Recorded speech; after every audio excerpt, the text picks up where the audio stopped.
Now, recovery efforts are still underway, with the priority being victim recovery. Then we will recover the wreckage. We do have a short window where we have weather, bad weather coming in, some snow, and please understand that some difficult conditions because this is on an ice flow, which is moving about 5 miles a day. I want to take a moment and extend our deepest condolences to those who lost loved ones to this terrible tragedy.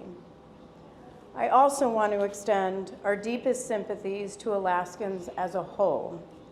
The NTSB knows that villages like Nome and Alaska Aviation are tight-knit communities, so this tragedy affects so many. Please know that we'll work diligently to determine how this happened with the ultimate goal of improving safety here in Alaska and across the United States. And what I'll say is each accident that occurs is separate. There are different conditions that led to that tragedy, so we can't compare one to another. And we're just at the beginning of stages of this one. Aviation is incredibly safe. We have the safest aviation system in the world, so I know it is difficult to see, and I know it is on everyone's mind, but it is incredibly safe to travel by air. Right now, we're in the recovery phase. Our focus is on victim recovery first and foremost. That's the priority. Then we're going to work on wreckage recovery. From that wreckage and from information that we're able to glean throughout our investigative process, that will help determine what sorts of recommendations we issue. Of course, we have past recommendations that we'll always look at that will help inform us, but these could be new recommendations. So too early, but still to come. Earlier this afternoon, the U.S. Coast Guard discovered wreckage of an aircraft matching the description of the overdue Bering Air Flight 445 traveling from Unalakleet to Nome. Sadly, there does not appear to be any survivors.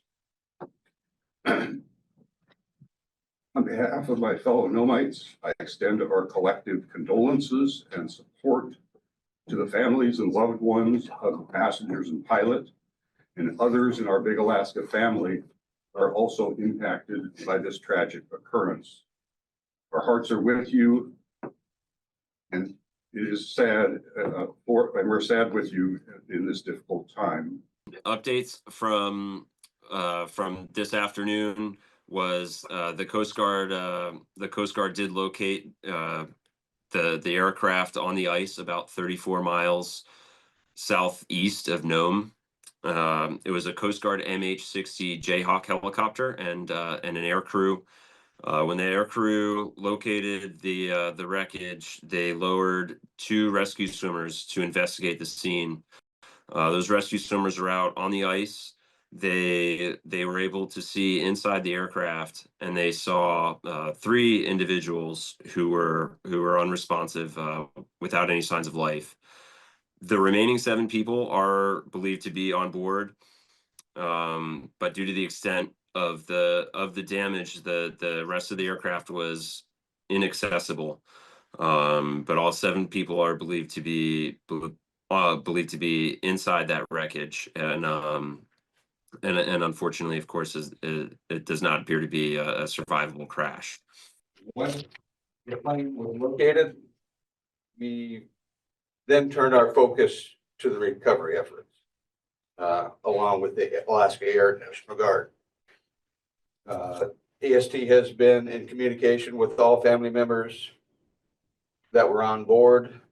We would like to thank the many citizens, organizations, and our first responder crews from Nome and White Mountain and their families for their support through our efforts. Unfortunately, now, since the wreckage has been found and 10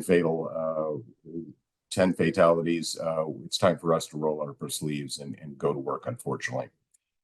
We are very much in the preliminary stages of this investigation, and we're just getting going on it at this point right now.